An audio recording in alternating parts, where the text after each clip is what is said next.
Never stop trusting God. I don't care how hard the situation get. Always trust God. Always put Him first. Listen, man.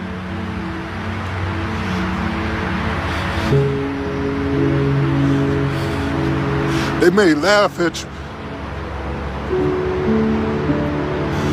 They may talk about you. They may not care. But if you put all your problems, if you give it to God, if you give it to Jesus, it's possible. You could become something. No matter what they say about you, man, you could become something. You just gotta keep trusting God, man. No matter what they say.